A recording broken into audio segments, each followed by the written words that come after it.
You ever have those mornings where you walk into the shop and the air just smells like possibilities?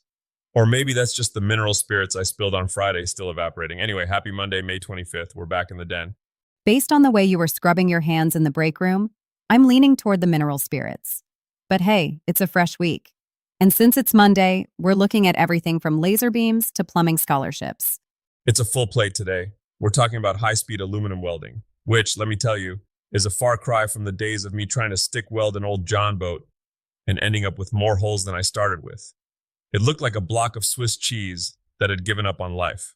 Well, thankfully, the industry is moving a bit faster than your old John boat ever did. We've got some serious tech updates, specifically that new HSG Laser GT series. Tiger, you're the one who's always complaining about the hurry up and wait of CNC cutting. Is this the fix? It's a beast, Alex. In volume production, you usually lose your shirt in the transitional movements, the travel time between cuts. This GT series is basically the sprinter of the laser world. It shaves seconds off every pierce in every corner. If you're a pro shop, those seconds are basically dollar bills falling out of the ceiling.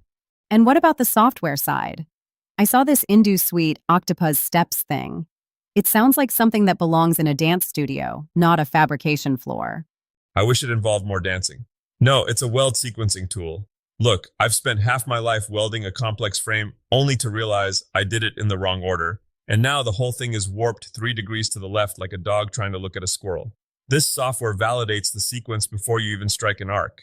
It's like having a ghost mentor sitting on your shoulder saying, "Hey dummy, if you weld that side now, the heat's gonna pull the base plate." Every shop needs a ghost mentor. Speaking of avoiding headaches, you mentioned aluminum. Lincoln Electric just dropped the AlumaFab. Now, I know you have a vibrant relationship with aluminum welding. Aluminum is a fickle mistress. It's got that high thermal conductivity, so it's either cold and stubborn or it's a puddle on your shoes. The AlumaFab is built for high-volume MIG work. It handles the wire feed issues that usually make you want to throw your torch across the parking lot. If you're doing marine or auto work, this is like graduating from a tricycle to a turbocharged motorcycle. Moving from the tools to the people handling them, we've got some big news in the trades. There's a massive push for inclusivity, especially in plumbing.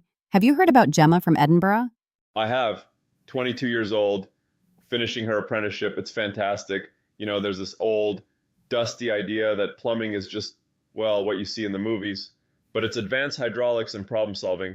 Having more women like Gemma entering the field adds a different kind of analytical grit to the job site. And the PHCC Educational Foundation is putting their money where their mouth is. They've committed $180,000 across 75 scholarships. That's a lot of copper pipe, Tiger. It's a gold rush for apprentices. If you're in plumbing or HVACR, don't just put your head down and tighten nuts all day. Look up. These scholarships are there to turn a job into a legacy.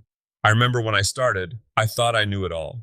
Then I met a master plumber who showed me a manifold system that looked like a piece of high-end jewelry. That's the path. Use that scholarship money to fast-track your way to your master license. Let's pivot to the maker-mogul side of things. Not everyone wants to be under a sink. Some people want to be at a workbench making art. And Shopify is saying the trend for 2026 is all about the feel.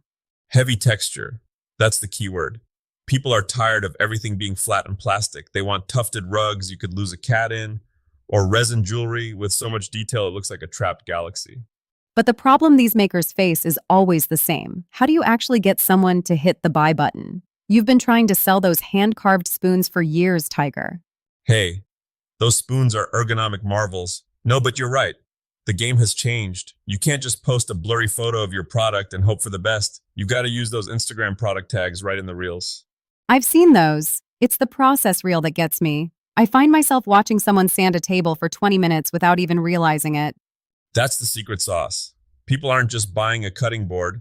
They're buying the 3 hours of your life you spent making sure the grain matched perfectly. If you show the struggle, the sawdust, the sweat, the oh no moments, and then put a tag right there in the video, that builds a connection. It's not a sale, it's a handoff. Speaking of cutting boards, we're moving into the DIY segment. You say they're a classic for a reason, but honestly, isn't the world full of cutting boards?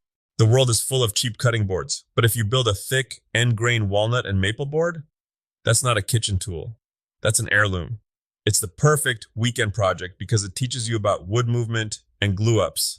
Just Word to the wise, don't skimp on the clamps.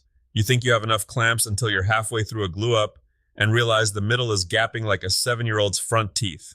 Nice imagery. What about the ultimate game night table? That sounds like a big jump from a cutting board. It's the final boss of weekend projects. Poker and board games are huge right now. Building one with recessed cup holders and a felt top, man, that tests everything. You've got fine woodworking, upholstery, and if you're fancy, some LED lighting. It's the kind of project where your friends come over, see it, and for a second, they don't believe you actually built it. That's the highest compliment a maker can get, right? Wait, you didn't buy this? Exactly. That's the feeling we're all chasing. And if you're stuck or just need a spark, check out the Sunday Night Live builds. There is nothing more therapeutic than watching a pro realize they measured twice and still cut short, and then seeing how they pivot. It makes them feel human. It makes me feel like I'm in good company. All right, Tiger, give us the takeaway for the day. Before you go, spill something else. Fine. Look, whether you're looking at a $100,000 laser or a $20 piece of walnut, the lesson is the same. The tools are just an extension of your intent.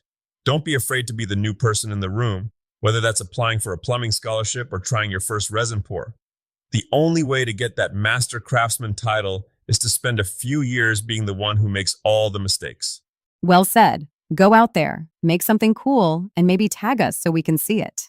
Or at least tag us so we can see the hilarious ways it went wrong. We'll see you tomorrow in the den.